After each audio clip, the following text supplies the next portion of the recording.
গিটারের পারফরমেন্সটা যদি আপনি ১২ মাসের ১২ মাস ধরে রাখতে চান, তাহলে আজকের এই টিপসটি আপনার জন্য খুবই গুরুত্বপূর্ণ একটি টিপস হতে চলেছে। আশা করি ভিডিওটি কন্টিনিউ করবেন। ভিডিওটি না দেখলে হয়তো বা আপনি মিস করবেন। আপনার জীবন থেকে অনেক কিছু আপনি হারিয়ে ফেলতে পারেন। তো অনেকেই আছেন, বিভিন্ন রকমের বদ অভ্যাস আছে। এই বদ অভ্যাসটা কিন্তু আপনার বন্ধ করতে হবে।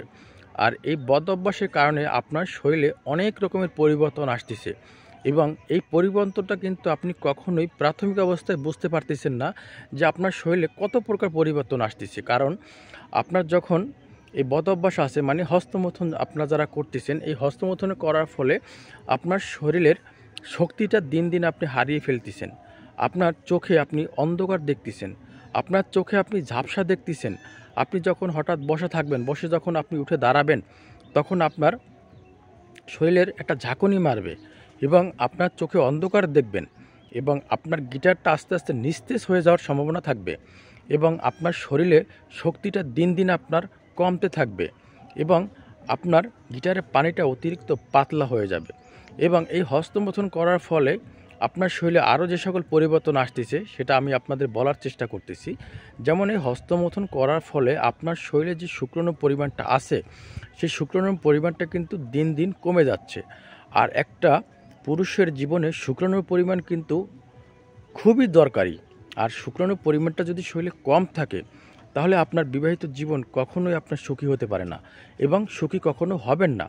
আপনারা আপনার ওয়াইফকে জাস্ট 50 সেকেন্ড 1 মিনিটের বেশি সময় দিতে পারবেন না, কারণ আপনি বিবাহের আগেই এই বদ অভ্যাসে লিপ্ত ছিলেন। এই বদ অভ্যাসের কারণে আপনার গিটারের পানিটা অতিরিক্ত পাতলা হয়ে গেছে, এবং হস্তমৈথুন করার ফলে আপনার শরীরে অতিরিক্ত শুক্রাণুর পরিমাণটা কমে গেছে। আর এই শরীরে যদি শুক্রাণুর পরিমাণটা কম থাকে, তাহলে আপনি তো কখনো সুখী হবেনই না, আপনার ওয়াইফকে কখনো সুখী করতে পারবেন না, এবং আপনার দাম্পত্য জীবনেও কখনো সুখী হবে না। এবং এমনকি বিবাহের পরবর্তীতে আপনার কিন্তু বাচ্চা হওয়ার সম্ভাবনা খুবই কম থাকবে।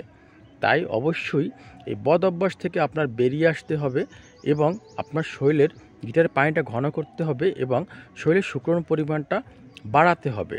তাই বিবাহের আগে অবশ্যই এ থেকে দূরে থাকতে হবে, এবং আপনি যদি এ থেকে দূরে থাকেন, আপনার দাম্পত্য জীবনটা অনেকটা ভালো থাকবে, এবং অনেকটা আনন্দময় হতে পারে আপনার দাম্পত্য জীবনটা। তাই কন্টিনিউ চেষ্টা করবেন কিছু ঔষধের পাশাপাশি সাময়িক কিছু ট্রিটমেন্ট গ্রহণ করার, যেমন কিশমিশ, লবঙ্গ, বাদাম, যেমন কাজু বাদাম, এগুলো আপনি কন্টিনিউ খাবেন, এবং তালমাখানা খাবেন, এবং প্রতিদিন চিয়া সিড খাবেন।